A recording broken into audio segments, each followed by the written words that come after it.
Merci beaucoup à vous toutes et tous d'être ici aujourd'hui. C'est la première fois que je fais un événement comme ça autour de la sortie d'un livre. Je voulais commencer par remercier en fait toutes les personnes qui m'ont permis d'écrire ce livre. En premier lieu, Hélène, évidemment, qui m'a incité avec les membres de Penser la Suisse justement à écrire ce tout petit ouvrage que vous voyez ici et qui est issu en fait d'une recherche dont je vais essayer de vous parler. Je voulais aussi remercier évidemment toutes les personnes de Penser la Suisse, mais aussi de Seismo, et puis en particulier Sandro Katachin qui a quand même traduit en allemand ce petit ouvrage.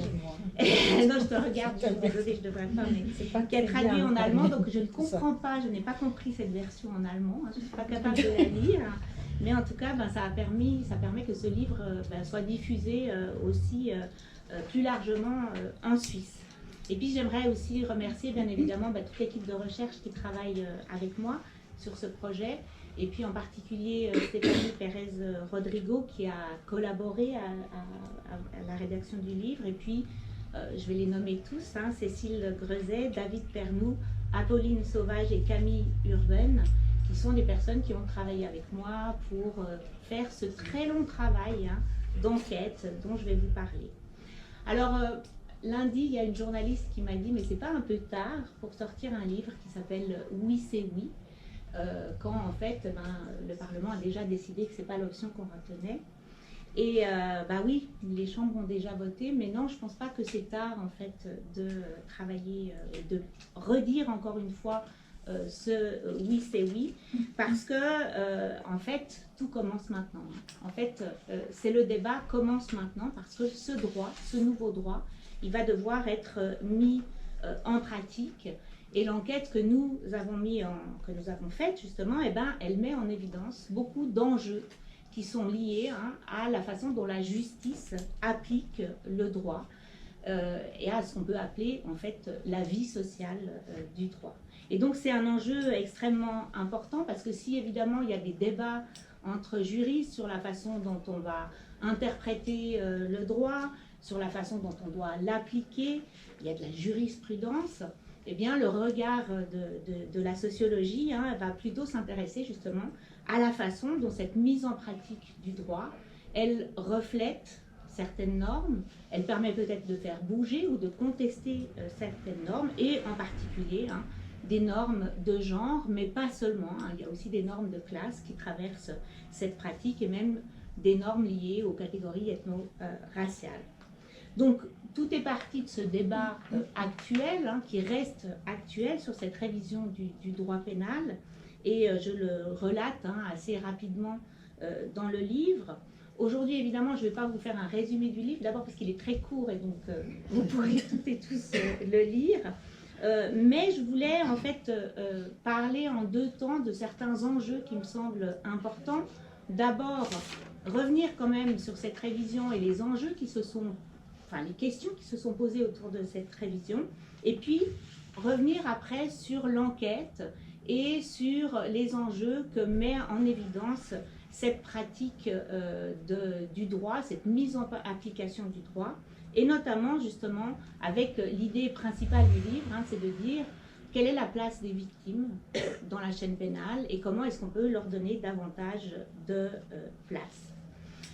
Alors, parler du droit, de cette révision, évidemment, il y avait une nécessité, ça faisait longtemps que beaucoup de gens disaient qu'il fallait absolument réviser notre droit pénal, d'abord parce qu'on avait un droit qui était injuste, puisque les hommes ne pouvaient pas être considérés, s'ils subissaient un viol, ils ne pouvaient pas être considérés par le droit pénal comme étant des victimes de viol, et puis également parce qu'il y avait quand même des questions qui se posaient autour de la relative faiblesse des peines. Et donc c'est dans la foulée de la signature de la Convention d'Istanbul en 2018, au moment, cette convention qui est une convention du Conseil de l'Europe et qui s'intéresse à la lutte contre les violences de genre, eh bien c'est dans cette foulée-là que le Conseil fédéral a finalement proposé, dans le cadre plus général de la réforme et de l'harmonisation des peines, de modifier le droit pénal en matière sexuelle. Alors, il y a des acteurs extrêmement importants de la société civile qui ont joué un rôle de lobbying important, notamment Amnesty International. Amnesty International qui a mené une campagne très importante, qui a fait une enquête également, et qui a demandé en fait que ce soit le moment, en fait, l'occasion finalement, de revoir la conception juridique du consentement sexuel, et puis de demander qu'on se défasse dans ce droit pénal, qu'on se défasse de la notion de contrainte, notamment, et je vais y revenir longuement, dans l'idée que finalement, en s'intéressant à la contrainte, finalement, on s'intéresse avant tout à la manière, à la résistance de la victime, et on s'intéresse avant tout à la manière dont elle aura fait montre de son refus. Et donc, Amnesty disait, on a d'autres modèles qui existent au Canada, en Suède, et on pourrait l'appliquer en Suisse. Ça engage un vrai renversement de perspective, et je crois que c'est ça qui est important et que c'est vraiment un des enjeux principaux, c'est que justement, parler de consentement, c'est retourner finalement l'argument et arrêter de s'intéresser principalement au comportement de la victime. Est-ce qu'elle a résisté? Est-ce qu'elle a refusé clairement? Est-ce qu'elle s'est bien fait comprendre? Mais c'est s'intéresser davantage à la façon dont les personnes incriminées se sont au contraire souciées du consentement réciproque.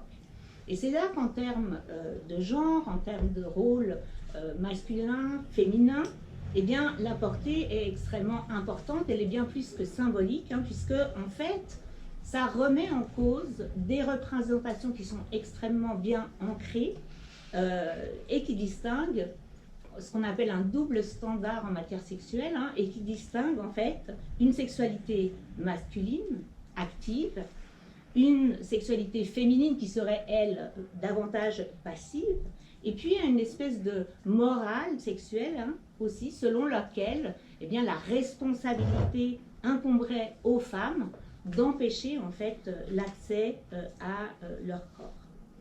Alors par rapport à ça, il y a une énorme littérature de juristes féministes qui parlent de ce qu'on appelle la présomption de consentement, c'est-à-dire l'idée sous-jacente que les femmes consentent implicitement aux relations sexuelles, sauf dans le cas où, justement, sous la contrainte, elles exprimeraient leur refus. Alors, il y a un nouvel alinéa qui a été ajouté aux deux codes actuels de contrainte sexuelle et de viol. La question de la dimension sexo-spécifique de l'article 190 qui dit qu'en fait, c'est seulement une pénétration vaginale par un pénis, une pénétration pénovaginale qui est un viol. Tout ça a changé désormais. Mais il y a eu tout un débat autour de ce nouvel alinéa qui voulait qu'il n'y ait plus nécessité de contrainte dans l'infraction de base pour l'article 189 de la contrainte et 190 du viol. Et c'est là qu'on a deux optiques qui vont se concurrencer.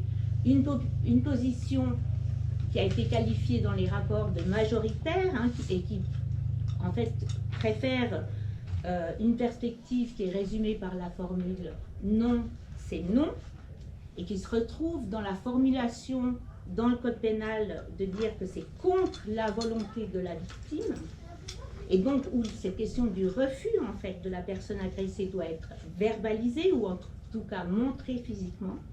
Et puis on a une position présentée comme minoritaire qui favoriserait au contraire cette question du oui, qu'on résume par la formule oui c'est oui, et qui est formulée là c'est sans le consentement. Et donc il s'agit au contraire là encore de se soucier davantage des signes physiques, des signes verbaux du désir réciproque. Et donc c'est une distinction qui est extrêmement importante parce que finalement ça pose la question de savoir si on veut maintenir dans le droit l'idée que le refus doit être explicite ou au contraire si on veut introduire une représentation des relations sexuelles qui serait moins genrée et où les parties doivent se soucier mutuellement du consentement explicite de leur partenaire. La question maintenant, donc vous savez, il y a eu des allers-retours entre les différentes chambres. En juin 2023, le Conseil des États a décidé d'opter pour cette position. Non, c'est non, mais d'intégrer la question de ce qu'on appelle la sidération.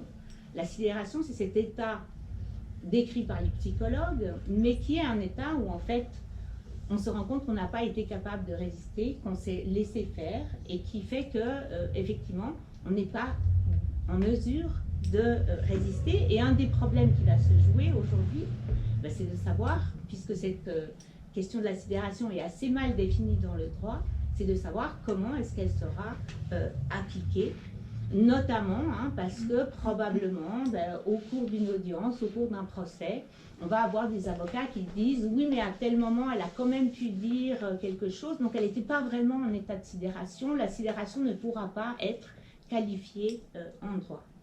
Ça m'amène justement à l'intérêt de notre pratique, de notre enquête, et de comprendre justement quels sont ces enjeux justement de la mise en pratique du droit. Donc l'enquête qu'on a faite, c'est une enquête qui a été menée depuis 2017 à Genève, et l'idée c'était de suivre en fait le parcours de personnes adultes qui avaient vécu des violences sexuelles, et de voir en fait comment dans différentes institutions elles étaient accueillies, comment dans différentes institutions leurs dossiers étaient traités. Et donc on a suivi ces personnes dans des associations d'aide aux victimes.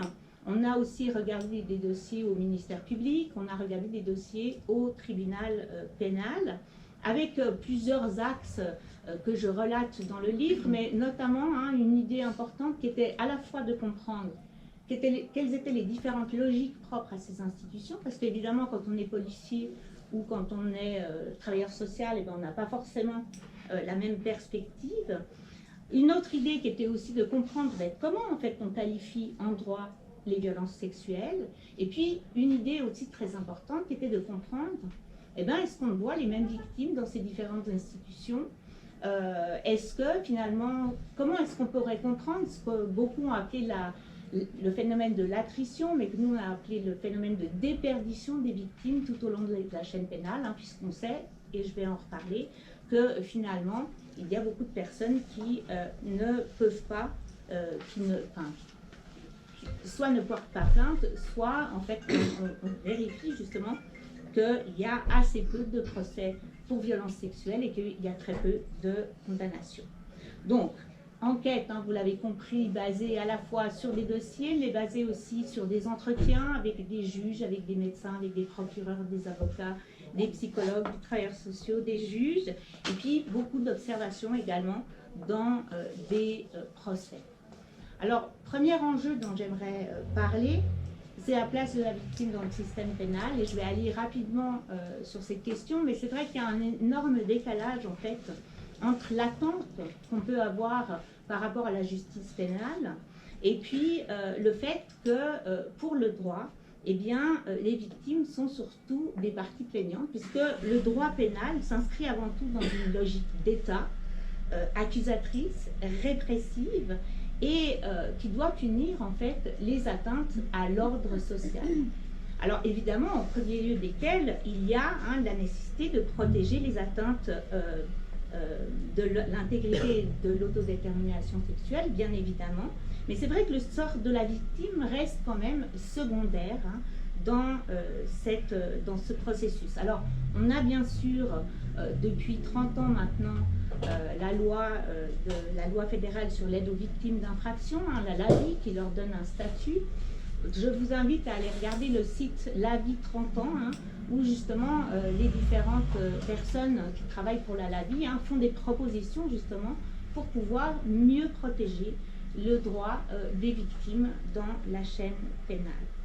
Deuxième enjeu, c'est la forte déperdition des victimes. J'en ai parlé un peu rapidement, mais c'est vrai que le constat est sans appel, puisque les procédures, elles sont extrêmement longues, elles sont extrêmement coûteuses émotionnellement, et puis elles ont des fortes chances finalement de ne pas aboutir. On parle de victimation secondaire pour parler de ces violences. Alors il y a une lourdeur, il y a une complexité des procédures qui sont difficiles à comprendre souvent, et puis l'issue a de fortes chances de décevoir les plaignantes, puisque le doute profitant à l'accusé, une majorité des cas qui sont jugés au tribunal pénal ou qui sont jugés déjà au niveau du ministère public, eh bien, vont faire l'objet soit de classement, soit d'acquittement, soit de non-entrée en matière. Hein.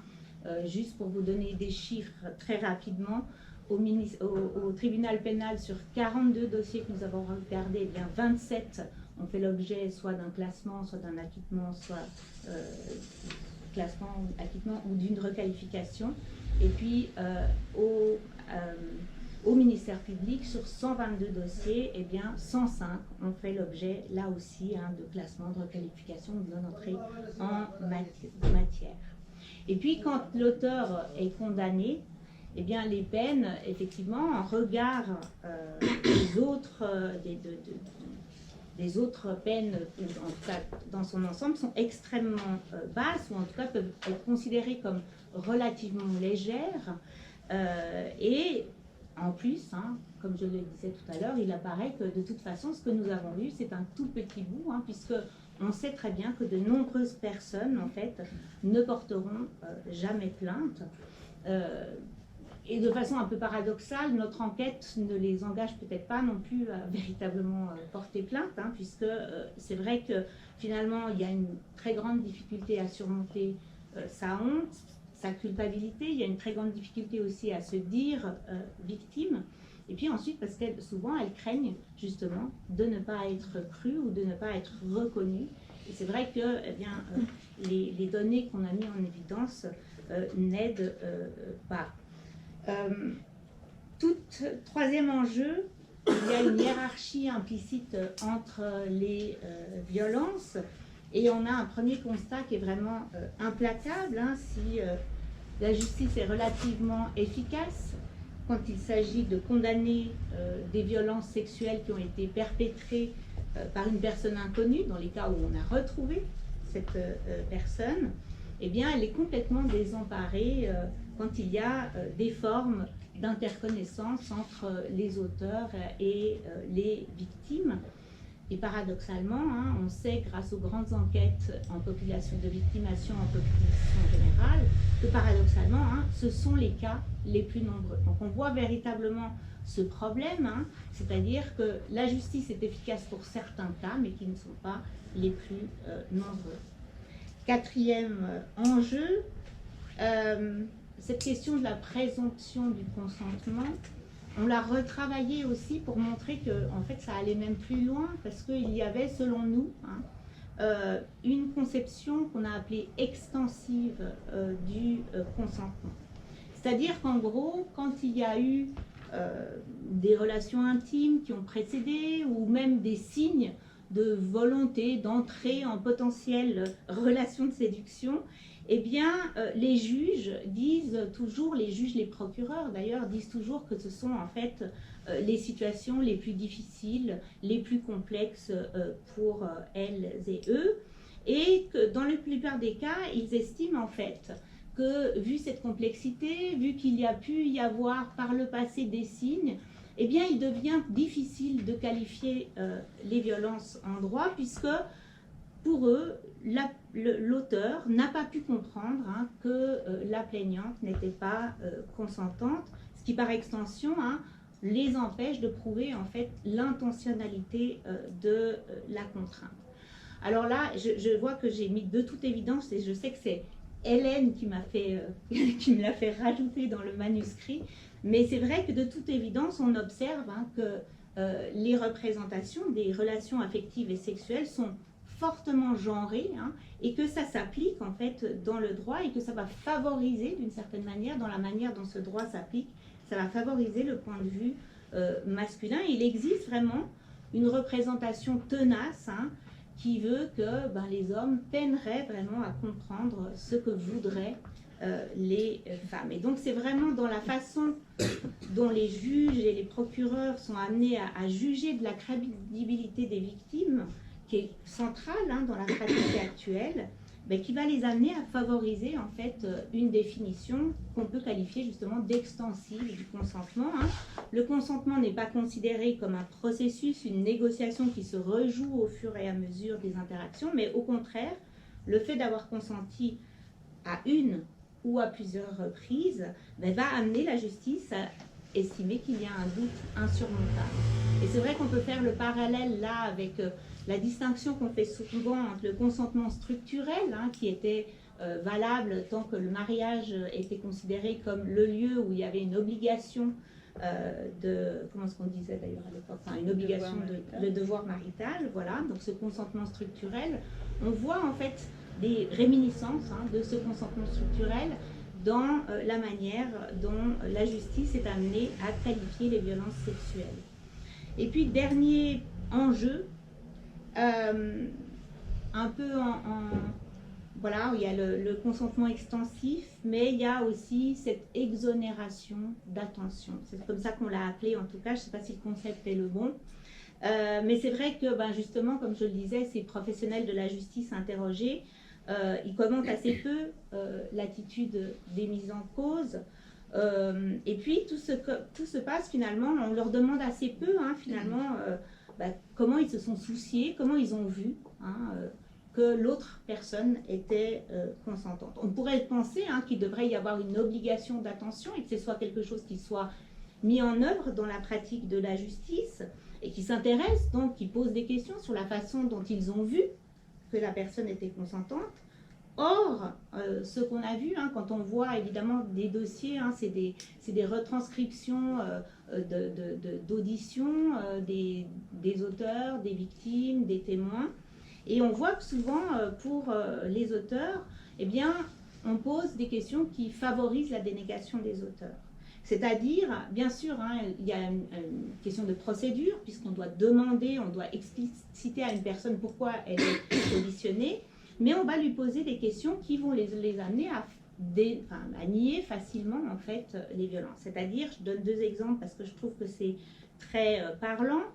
On dit... le policier demande, l'avez-vous forcé à avoir des rapports sexuels non consentis ou forcés depuis votre mariage? La réponse, non, jamais. Et puis il ne va pas y avoir après des questions demandant comment, cette fois-là, il s'est rendu compte qu'elle était d'accord, etc. De la même façon, pouvez-vous m'expliquer la fréquence de vos rapports sexuels si ceux-ci sont consentis par la victime et vous-même? Ils ont toujours été consentants. Donc on voit en fait comment le manque de questions relatives à la façon dont le prévenu s'est soucié du consentement de l'autre, tout comme le peu de détails qui sont demandés dans la pratique de l'enquête, eh bien, s'avère quand même problématique justement dans la mesure où le principal élément de preuve dans ces cas-là, c'est souvent la mise en contradiction en fait de témoignages entre les victimes et les prévenus. Et donc, c'est pas rare, en fait, de voir les mis en cause, nier, évidemment, l'abus, plaider la bonne foi, se présentant parfois comme des hommes extrêmement naïfs, sur lesquels les femmes se seraient jetées, ils n'auraient pas su savoir que faire. Donc voilà, on l'aura compris, et c'est présenté, évidemment, de façon plus nuancée dans le livre, même s'il est court, là, c'est un vrai condensé. Mais cette mise en œuvre du droit, elle est évidemment traversée par des représentations genrées de la sexualité. Et l'enjeu aujourd'hui, c'est de tenter, me semble-t-il, de mettre le doigt justement sur ces représentations et de faire en sorte que sans dénaturer le droit, celui-ci ne contribue plus à le reproduire de façon aussi évidente. Il est évidemment important de changer le droit pour qu'il ne reflète plus ou qu'il reflète davantage finalement les changements sociétaux aujourd'hui, puisque je crois qu'il est désormais admis, ou en tout cas que ça se diffuse de plus en plus dans la société civile, que le consentement n'est pas extensif et qu'avoir consenti à certains actes n'empêche pas qu'on puisse en refuser d'autres par la suite. Voilà, changer le droit ne change pas tout. Et donc, il est important aujourd'hui, il me semble, que les professionnels de la justice s'emparent de cette question, s'emparent de ces réflexions pour pouvoir appliquer le droit de façon moins largement sexiste. Ce que je n'ai pas écrit dans le livre. Au contraire, on ne dira jamais qu'ils sont sexistes, mais on peut voir qu'il y a des pratiques. On peut dire des choses même si on est enregistré. Voilà. Merci.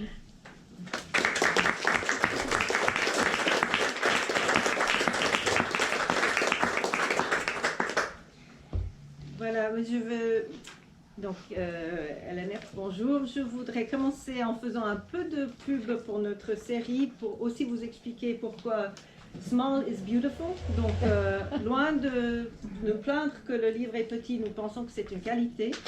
Et je vous expliquerai un peu pourquoi, qu'est-ce qu'on fait. Puis, je vais faire des compliments sans borne à ce livre en particulier, pourquoi il est important, qu'est-ce que j'ai appris.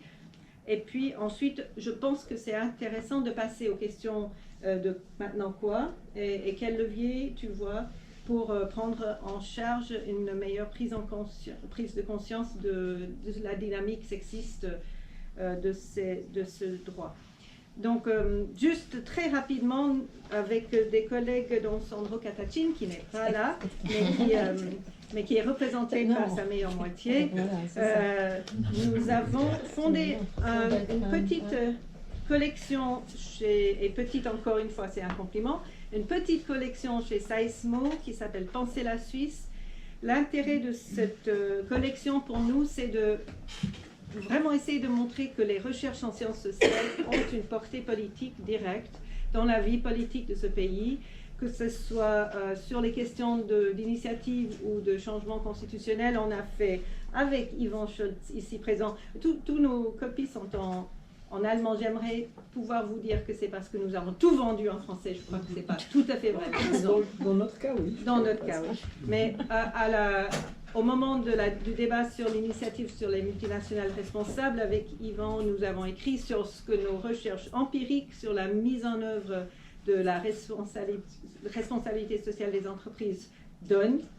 Sérieusement, aussi une recherche menée avec Marilyn, donc on se connaît depuis un moment. Et l'idée, c'était de donner ça aux journalistes, aux associations, aux personnes intéressées par le débat, que ça nourrisse directement le débat avant les votations. On n'arrive pas toujours avant les votations ou avant les débats au Parlement, mais presque. Et puis, d'autres, c'est sur les politiques. Les politiques, ça peut être une loi ou une politique ou une initiative. Politique sur le cannabis, on en a 2. Sur le suicide assisté, directement en lien avec les politiques mises en œuvre par les offices fédéraux. Et puis aussi, on met l'accent sur des recommandations. Et par exemple, Italiens sans frontières, c'est vraiment basé sur la recherche de Sandro Catachin et d'autres, c'est de dire qu'est-ce qu'on pourrait imaginer comme autre politique linguistique pour l'italien en Suisse, puisqu'il ne s'agit pas du Tessin, mais au contraire des va-et-vient de milliers d'Italiens, italophones. Donc c'est vraiment l'idée d'engager directement dans un format court, et c'est pour ça que c'est très important de rester en dessous de 80 pages. Je vois qu'il y a une grande exception avec Madame Birkenstock, mais on en parlera plus tard. Ouais. Mais donc, la contribution clairement de ce livre est là, c'est que ça engage un débat au niveau que tout le monde peut comprendre sur la notion de consentement. Je dois dire, c'est vrai que j'ai réfléchi depuis 40 ans sur les questions de violence sexuelle et de consentement et de harcèlement sexuel et tout ça, en commençant à 22 ans. Mais je suis toujours choquée par ce livre, par les résultats de ta recherche. C'est extraordinaire à quel point les préjugés qu'on a identifiés il y a 50 ans par les féministes qui ont fait les premières recherches, ils sont toujours à l'œuvre. Je donne un exemple que j'ai trouvé dans le livre. Malgré le fait qu'on a montré des milliers de fois qu'il y a très peu de femmes qui font des fausses plaintes de violences sexuelles, on a pu, avec les grandes enquêtes, montrer d'abord à quel point c'est coûteuse pour elles, donc il n'y a presque aucune raison de le faire, c'est plutôt punitif. Mais néanmoins, je pense que tes interlocuteurs et interlocutrices, mais peut-être plutôt interlocuteurs, ont vraiment cette idée qu'il y a quand même un risque considérable que les femmes portent plainte, sachant que ce qu'elles disent n'est pas vrai. C'est extraordinaire. Et puis, rappeler aussi on a quand même réussi à changer les lois, mais c'est 2004 que le viol conjugal est admis En Suisse, c'est quand même... 1992 en fait, 2004 c'est sans plainte. Ah, ok, sans plainte, oui. Mhm. Mais néanmoins, la lenteur des changements de ces représentations, c'est extraordinaire. Et ça montre aussi pourquoi c'est guère surprenant que les femmes, aujourd'hui encore, ont une forme de doute fondamental qu'elles vont être crues. Elle est empiriquement fondée, ce doute, malheureusement. Donc, je trouve que ça vaut la peine de lire, et là aussi, parce que c'est petit, on peut le lire, et il y a des cas extrêmement surprenants, choquants. Le cas, je t'avais dit, le cas où une femme est tabassée par son mari, il lui casse le clavicule, il y a 2 plaintes pour violence conjugale et pour viol, parce qu'il la viole aussi, selon moi, et selon elle, il est condamné pour la violence physique, parce qu'il y a le clavicule qui est cassé. Il n'est pas condamné pour le viol, parce que peut-être qu'elle a consenti après s'être fait casser le clavicule. Donc, il faut s'imaginer l'état d'esprit qui permet de douter de la sincérité d'une plainte à ce niveau. Et je trouve que c'est essentiellement ça qu'on retient. Et ça veut dire, pour revenir à ce que tu disais avant, il nous faut les recherches en sciences sociales pour montrer comment les normes juridiques, formelles, qui ont l'air sur papier de s'améliorer, sont nourries par des représentations et des pratiques inconscients, semi-conscients, plus ou moins de bonne foi, mais qui fabriquent véritablement la pratique du droit au-delà des textes et des procédures. Donc, moi, j'ai apprécié ce livre du début à la fin. Je trouve que c'est très important qu'on publie ce genre de texte et que ça peut nourrir le débat. Moi, la question, c'est vraiment...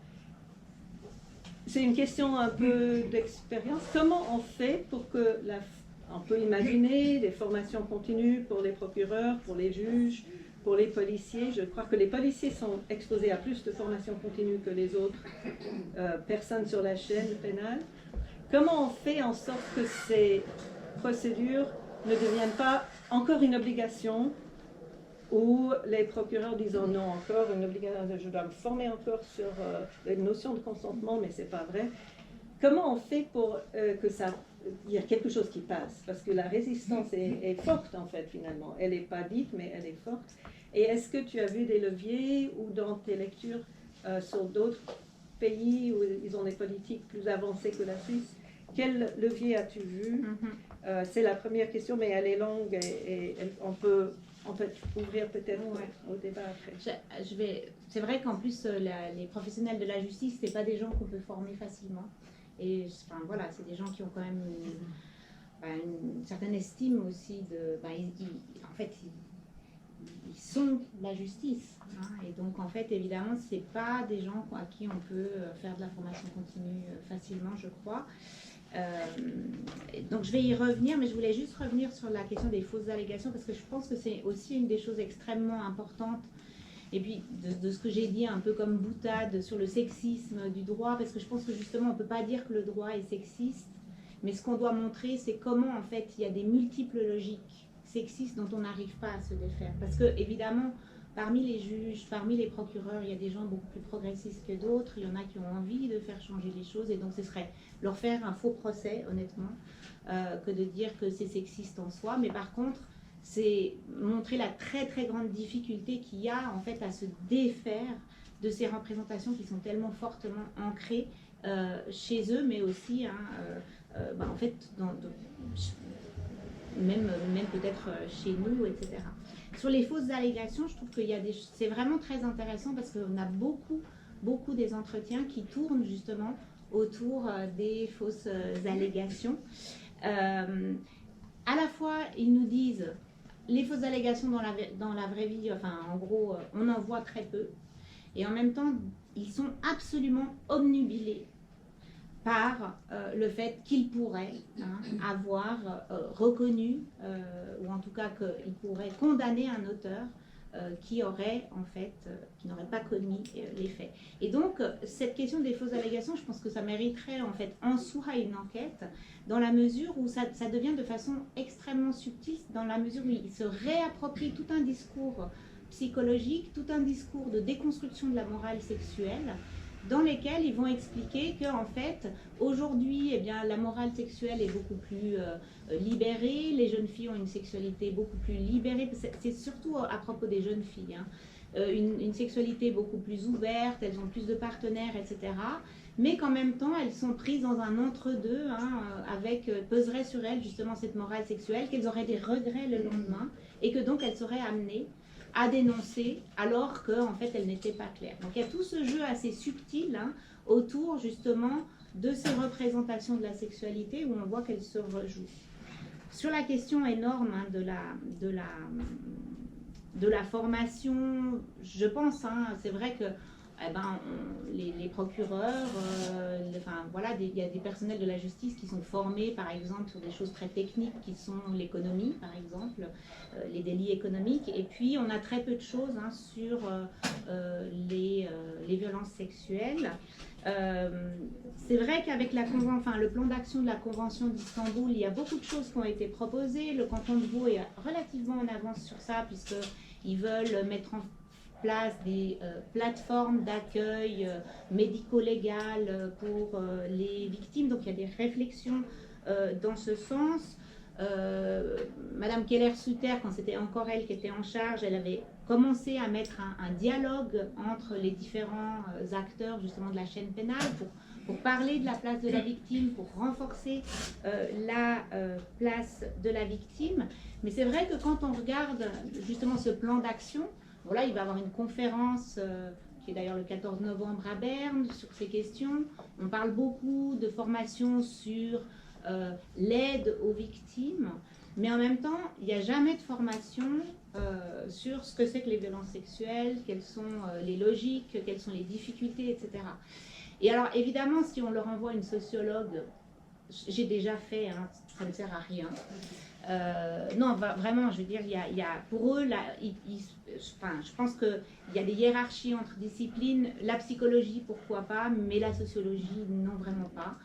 Et donc, ce serait quand même très intéressant de pouvoir mettre en place en fait, il faut que ce soit des juristes. Il faut que ce soit des juristes féministes. Il y en a. On en forme beaucoup à l'Université de Genève et je suis sûre qu'on en forme à l'Université de Lausanne. Et donc aujourd'hui, il y a une nouvelle génération justement de jeunes juristes, hein, qui sont tout à fait aptes à leur proposer, je pense, des formations qui permettent aussi justement à la fois d'allier ces savoirs sociologiques, ces savoirs psychologiques et ces savoirs juridiques. Et puis, effectivement, à Genève, en tout cas, il y a ce collectif de défense où on a deux avocates qui sont véritablement engagées, hein, et donc on sait très bien, par exemple, dans les réseaux, tout le monde sait que c'est vers elles qu'il faut envoyer les victimes, hein, parce qu'elles seront bien conseillées. Mais donc, à mon sens, hein, c'est ça qui est important. La formation, évidemment, est importante, mais il n'y a jamais de panacée, hein. Il faudrait aussi avoir des statistiques. La justice ne produit pas de statistiques en fait, hein, sur le taux justement d'attrition.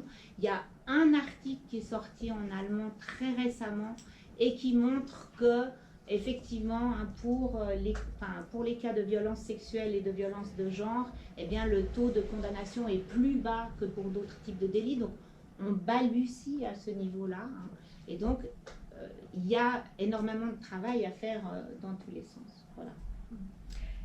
Et je sais qu'il y a un grand débat autour de la question de la justice réparatrice en termes pour tout ce qui est trauma, violence sexuelle, il y a par ailleurs la LAVI protège les victimes de la confrontation avec leurs agresseurs.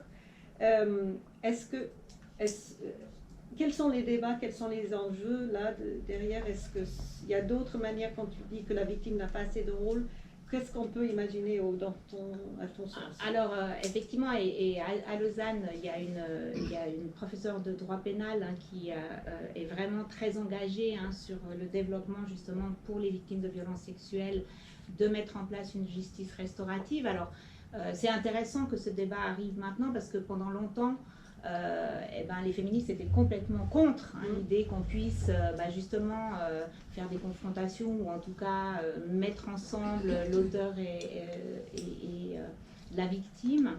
Et puis aujourd'hui, il y a eu justement, il y a un retour en fait sur ces pratiques, à condition évidemment qu'on prenne en considération les rapports de pouvoir, à condition évidemment que ça se fasse au rythme de la victime et selon la demande de la victime. Mais c'est vrai que dans les milieux, par exemple à la LAVI, il y a une forte résistance sur cette idée qu'aujourd'hui, la justice ne pouvant rien, eh bien, il faudrait aller vers la justice réparative. Parce que finalement, peut-être que... Alors, il y a des personnes qui prônent cette idée qu'il faudrait un système hybride. Et pourquoi pas, parce que ça permettrait aussi aux victimes de pouvoir choisir ce qu'elles veulent. Mais ça ne doit pas dédouaner la justice de faire son travail d'introspection et de faire son travail de réflexion sur la manière dont, justement, est mis en œuvre ce droit.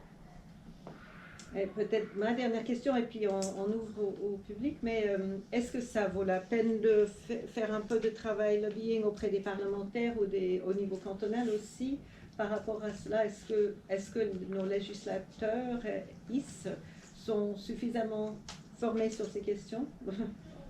C'est une question rhétorique. Alors je pense que oui, ça vaut la peine de continuer le lobbying.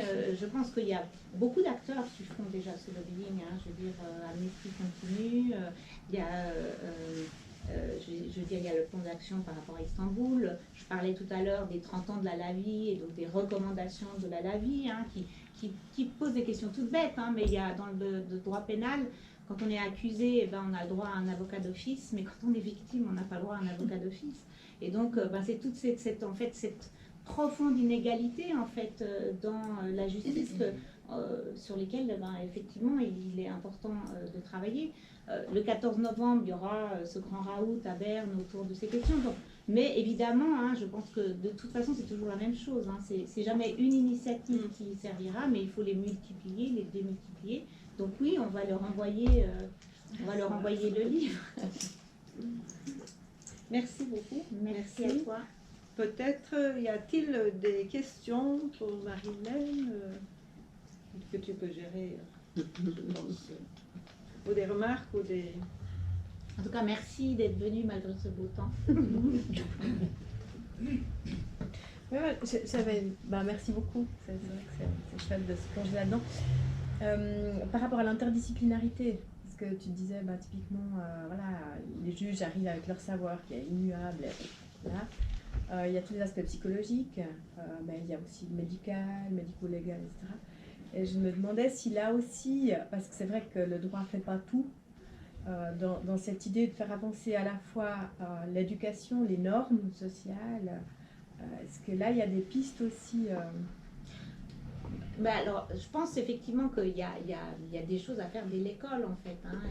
Par exemple, je suis membre du comité de l'association qui s'appelle AVEC, qui était anciennement Solidarité Femmes, et qui donc s'occupe des victimes de violences conjugales.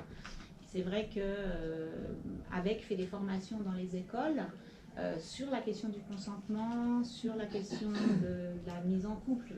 Là encore, le canton de Vaud a été précurseur par rapport à ça, mais c'est vrai qu'il n'y a que le canton du Jura, à ma connaissance, qui a intégré ça au niveau véritablement du DIP, où c'est pris en charge et donc où c'est obligatoire. Pour l'instant, c'est seulement au bon vouloir des enseignants, et de façon assez intéressante, c'est surtout dans les formations professionnelles, plus que par exemple au gymnase, que ces formations sont données. Donc là encore, on va cibler certaines populations plus que d'autres. Donc je pense qu'il y a évidemment des choses à faire là-dessus. Il y a quand même, je veux dire, des réseaux, mais ce sont des réseaux qui fonctionnent au niveau cantonal, mais il y a des réseaux, par exemple la LAVI collabore avec le centre, avec les HUG, je pense que c'est le cas aussi dans le canton de Vaud, et donc en fait ça existe, mais c'est pas suffisamment fort, pas suffisamment établi. Ouais. Franco, tu avais... Oui, merci beaucoup. J'ai une question, je suis arrivé en retard, peut-être vous avez déjà répondu, mais je me demandais si l'attitude et les pratiques des juges étaient modulées par leur appartenance politique. Eh bien, non. Eh ben non. On aurait pu le croire, mais non, et pas plus qu'elle n'est modulée par leur sexe, en fait. Là aussi, on aurait pu penser qu'il y avait une plus grande, peut-être, compréhension ou empathie, et au contraire, je pense que c'est presque le contraire qui se passe, c'est cette volonté de ne pas vouloir, justement, que leur idée politique, en fait, puisse transparaître dans leur pratique. Et ça amène, par exemple, un procureur socialiste qu'on a interviewé à avoir alors qu'on sait qu'en fait il est politiquement proche, à avoir une attitude, ou en tout cas dans l'entretien, à avoir une attitude beaucoup plus distante, on va dire, beaucoup moins empathique que pour d'autres juges. Mais on n'a pas fait les entretiens avec tous les juges, etc., ce qui vous permettrait de le dire mieux. Mais je n'ai pas cette impression, en tout cas. Tu évoquais, mais je ne sais pas si tu vas en parler, mais l'imbrication des logiques sexistes, classistes et ethno-racistes. Je ne sais pas si tu veux en dire quelques mots. Alors, il y a vraiment des questions dont on ne sait pas encore très très bien quoi faire. C'est-à-dire que, d'abord, en fin de chaîne pénale, il n'y a que des hommes étrangers, souvent racisés parmi les prévenus. Donc on voit très bien comment il y a des formes de sélection et des biais de sélection. Et donc en fait, voilà, notre hypothèse de départ, c'était de dire, quand on travaillera sur le ministère public, là on verra beaucoup plus de catégories socio-professionnelles plus élevées, d'hommes blancs, etc. On les voit même pas au ministère public, en fait. Et donc là, c'est assez intéressant. On voit vraiment et on ne sait pas encore honnêtement comment on va travailler là-dessus. C'est-à-dire, parce qu'après, c'est des données qui sont politiquement très difficiles, qui peuvent être très appropriées. On va dire, regardez, ça montre bien que ce sont les étrangers, un discours de l'UDC. Cela dit, heureusement, quand même, les rares statistiques de l'OFS montrent quand même que la part des étrangers et des Suisses est à peu près équivalente dans les condamnations pour violences sexuelles. Donc, en fait, ce qu'on voit en fait, au niveau de Genève est pour le moment assez difficile à comprendre. Après, on a des logiques extrêmement intéressantes qu'on a vues pendant les procès, en fait, où justement, il y a vraiment cette idée, ou en tout cas cette construction, et parfois il y avait des procureurs socialistes d'ailleurs, qui avaient tout ce discours sur le fait, c'était un homme iranien, il parlait de lui comme d'un tyran, un tyran domestique, et donc cette reconstruction de ces cultures comme étant arriérées, sexistes, et alors il lui disait régulièrement, vous êtes en Suisse, monsieur, donc en Suisse on ne fait pas ça.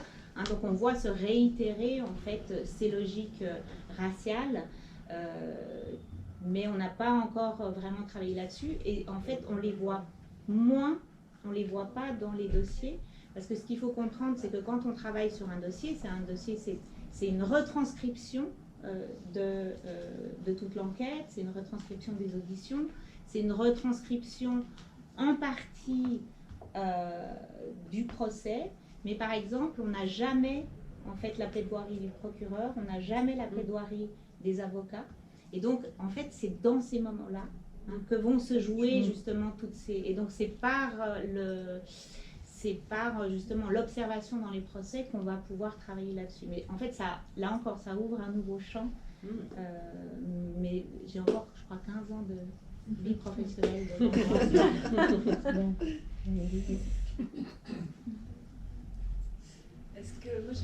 Est-ce qu'au niveau pénal, j'imagine qu'il y a peu de statistiques justement, mais est-ce qu'il y a des différences dans les différents pays européens? Alors ça c'est intéressant. Alors oui, il y a des grosses enquêtes qui ont été faites et qui montrent justement en fait des tendances similaires, c'est-à-dire la tendance à une moins grande tolérance des violences sexuelles, donc davantage de plaintes, et puis mais de moins en moins de condamnations. Et donc ça, c'est quelque chose qui a été montré, il y a une comparaison qui est faite sur, alors c'est de 2015 je crois, donc, mais sur la Suède, sur la France, sur la Belgique, il n'y a pas la Suisse dedans, mais donc sur différents pays européens où on montre ça. Et finalement, c'est vrai que l'espoir maintenant, hein, c'est de dire, eh ben, ce qu'on a mis en place en Espagne avec un tribunal spécifique, ce qu'on a mis en place en Suède avec justement une définition pénale des violences sexuelles centrée sur le consentement, qu'est-ce que ça va donner? Mais effectivement, c'est trop tôt en fait pour avoir véritablement des réponses. Mais Pour pouvoir inspirer les autres. Pour pouvoir inspirer les autres, ouais. Il y a quand même, il y a la Nouvelle-Zélande hein, qui a mis en place justement qui a mis en place aussi des tribunaux spéciaux depuis plus longtemps, hein. Mais justement, ben, ce qui se pose, c'est que l'idée est bonne, mais après, il faut avoir suffisamment de ressources, il faut avoir suffisamment de personnel, etc. etc. Et souvent, ben, effectivement, c'est là que ça pêche. Ça plombant. Hein.